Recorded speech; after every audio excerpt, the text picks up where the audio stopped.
I'm sorry for being insensitive the other day. That's what Eliza, who's usually sarcastic, said to me as she bowed her head. For all I know, maybe Eliza was genuinely apologizing this time, reflecting on her past behavior. I let my guard down because of her apology. Little did I know that a police-involved incident was about to unfold. My name is Lisa. I've been working as a daycare teacher, a dream job since my childhood. My husband, Jason, and I have been married for 3 years now. As we are enjoying a lazy day off, a call came in from my mother-in-law, Eliza. You should come visit us soon. You haven't been home for 6 months. Upon hearing Eliza's voice, Jace made a face of annoyance. Though my in-laws' house is just a 30-minute drive away, Jace never seems eager to visit Eliza. He's always been put off by his mother's excessive meddling and maintained some distance. Eliza has always thrown jabs at me ever since we got married, as if blaming me for taking away her only son. Though I find Eliza difficult, I have no choice but to go when called. The last time she told us to visit, and we didn't, she showed up at our house unannounced to avoid that hassle. It's better to go see her before she takes matters into her own hands. Sure enough, upon visiting for the first time in 6 months, the sarcastic comments started flying. Every time I visit, I feel stressed being pestered about not having children yet. You can't have kids because you're busy working. A woman should stay home. My father-in-law, Durek, a retired middle school teacher, often had to work on weekends due to his hectic schedule. Housewife Eliza always boasted. I raised Jace all by myself. We can't make ends meet on my salary alone. Jace immediately encountered Eliza's snide remark. I want to work because being a daycare teacher was my dream. Especially this year as I'm in charge of the seniors. I want to see them through to graduation. I explained that we're not planning to have kids yet, but that just led to more insults. I was against your marriage from the start. What good does a daycare teacher do for society? You're just playing with kids all day, aren't you? I was angry at being accused of just playing, but I let it slide with a wry smile. I can't let every one of Eliza's words get to me. Once she started her insults, there was no stopping her. These days, mothers are terrible for leaving their kids so young. I wonder if it's mostly single moms or poor families. Oh, Eliza let out an exaggerated sigh.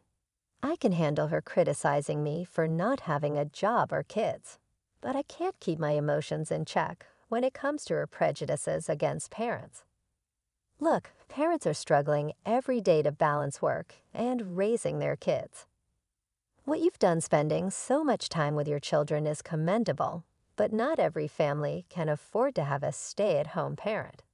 So stop making such comments. How dare you argue with me when you can't even have children? Eliza retorted as Eliza and I glared at each other. Derek finally spoke up. Eliza, you're out of line. Watch your words. I was surprised that Derek came to my defense.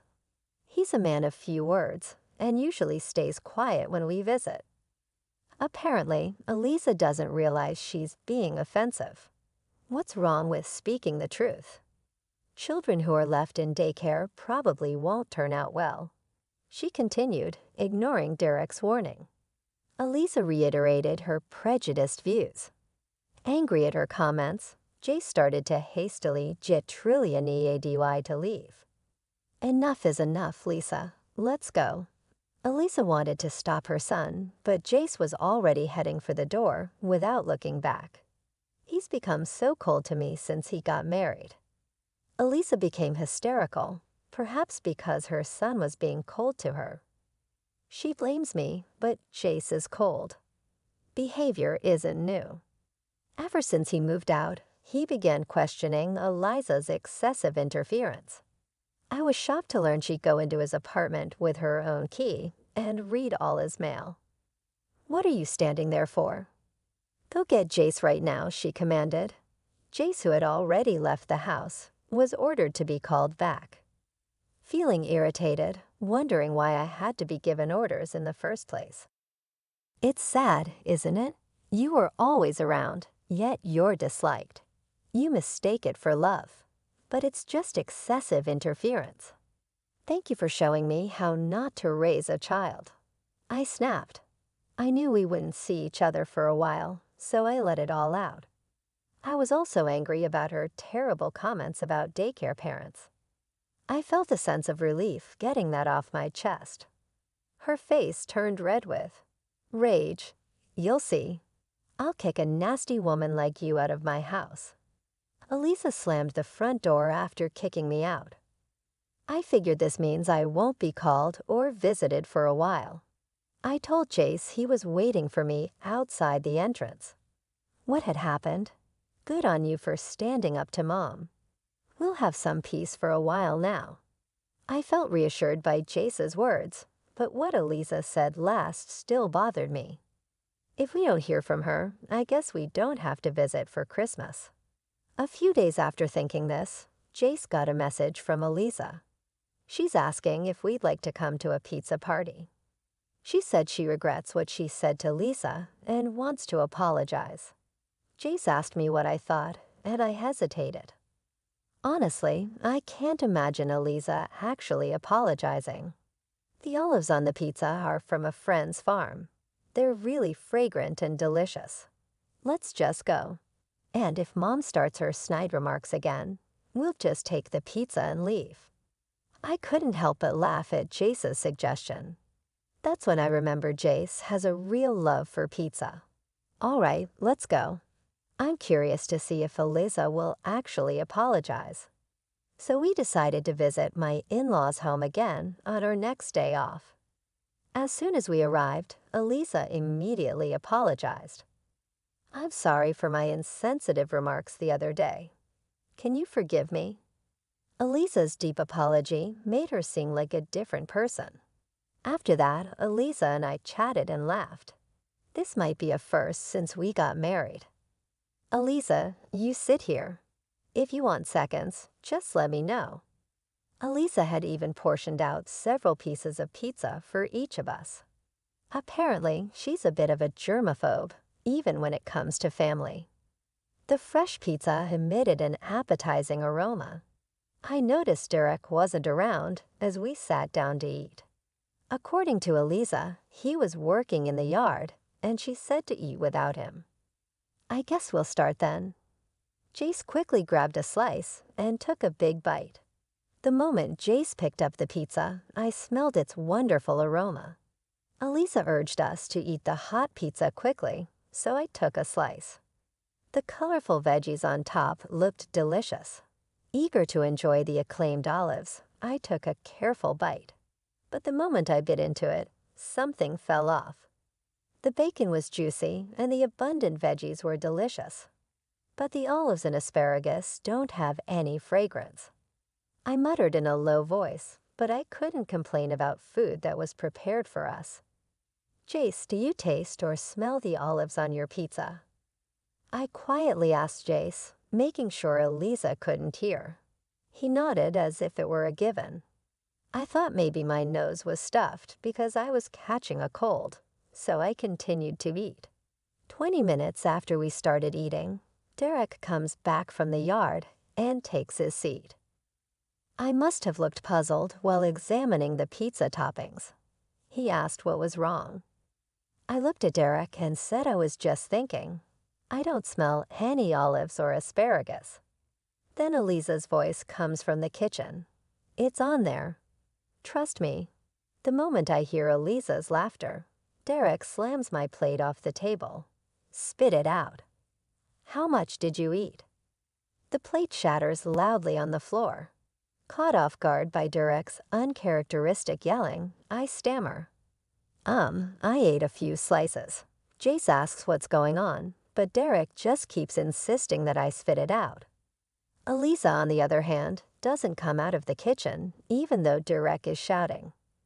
Confused, I get up to head to the bathroom and feel incredibly dizzy. I rush to the toilet and throw up repeatedly. I start sweating profusely and collapse in the bathroom. Call an ambulance now. I hear Derek instructing Jace, and it sounds like he's also yelling something at Eliza in the distance. Next thing I know, I'm lying in a hospital bed. Apparently, I fainted temporarily due to dehydration from vomiting so much. You're going to be fine. We got you treated right away, Jay says, looking almost in tears as he explains what happened. Turns out the pizza I ate contained red spider lily, a plant considered poisonous. While it's known for its beautiful flowers, the bulb resembles olives, and the stem looks like asparagus. To an untrained eye, it could easily be mistaken. Quick thinking, Derek had sent a portion of the pizza with Jay's to be analyzed, revealing the presence of red spider. Lily, is Jay's okay? I was concerned as he had been eating silently. We had all the pizzas checked, but Jay's hesitates. The only pizza that had red spider lily was yours, Lisa. Chills run down my spine at this revelation. Meaning someone intentionally fed me the poisonous plant. And the only person who could have done that was Eliza, who made the pizza herself. The doctor at the hospital says they need to report the food poisoning incident to the health department and asks for details. After hearing the situation, the doctor clearly thinks Eliza's behavior is suspicious and suggests contacting the police. Jace agrees, but says he needs time to process everything. I can't think of her as my mother anymore.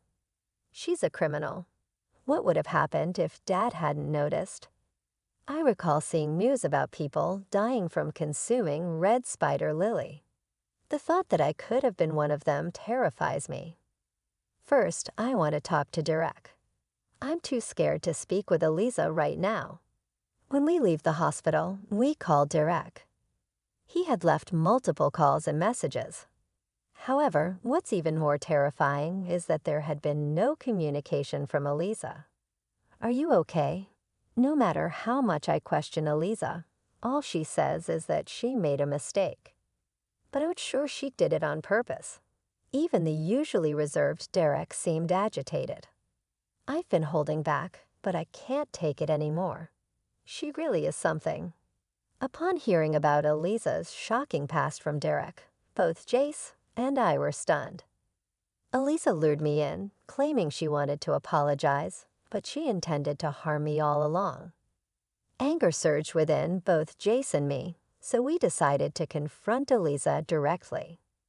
When we arrived at the parents-in-law's house, Eliza was sitting there looking exhausted. She must have been scolded by Derek, yet she didn't apologize or show any sign of concern upon seeing me. I never thought Derek would catch on. I was hoping to get truly an idea of you, the audacious woman that you are. Jace snapped at Eliza's brazen attitude. You've got to be kidding. You criminal. Eliza seemed rattled, being called a criminal by her own son. What do you mean? I did this for Jesus' sake. If he stays with you, he'll never see his children. I'll find him a better partner. So just leave. Eliza didn't seem to feel any remorse for putting poisonous red spider lily in my food. So you intentionally mixed red spider lily?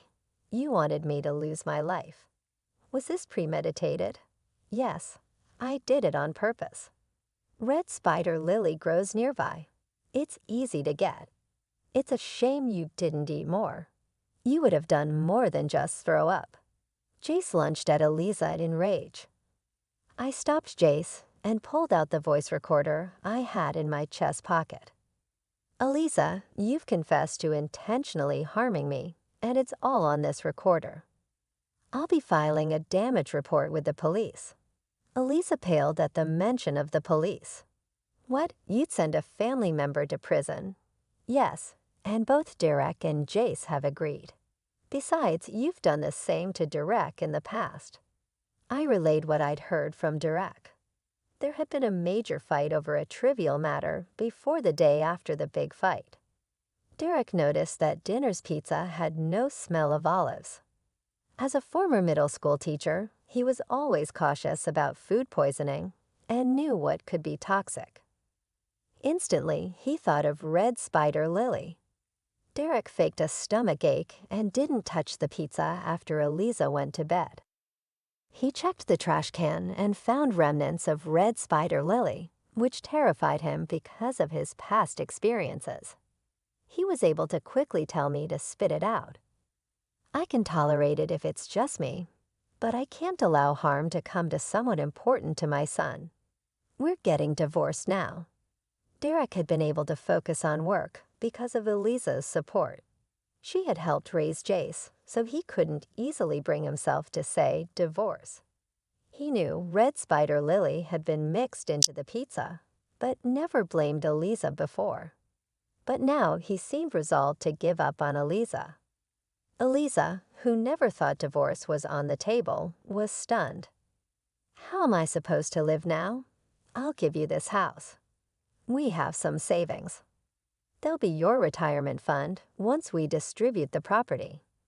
Derek continued talking about divorce like he'd been planning it all along. Eliza barely had a moment to interject while they were discussing the divorce. We decided to leave the house. "We'll go to the police station with Jace. Please cooperate once the investigation starts," I said and headed straight to the police station. The damage report was accepted, so an investigation into Eliza would soon begin. After that, Eliza started calling us almost daily. "Please retract the damage report." Her voice was full of exhaustion. Derek divorced her soon after and moved out. Between the police coming and Jace leaving, nasty rumors about Eliza had started in the neighborhood. Though she begged for help, I had no sympathy. I can't deal with any more persistent phone calls. Even if I change my phone number, there's nothing stopping them from just showing up at my house. Fed up with even having to deal with this, I finally said fine. "I'll retract the damage report, but never show your face to us again. Even when a grandchild is born, you won't meet them if you approach us. I'll consult the police." This seemed to shock Eliza, who had been eagerly awaiting a grandchild. However, she must have thought that a criminal record would be more damaging. Eliza ended up paying me settlement money, so I withdrew the damage report. She probably used the money from a property division she got during her divorce from Derek. So her savings must have taken a big hit. I heard from Derek that Eliza couldn't take the neighborhood gossip anymore and eventually sold her house to move to a cheaper rental in Philadelphia. Apparently, she's been calling Derek, wanting to get back together, but he made it clear that's not happening. From here on out, Eliza is likely facing a lonely life on her own. As for Derek, he moved close to our house. I've grown to love Derek, who I can really count on. I'm sure that even if we have grandchildren in the future, Derek will be there to protect them.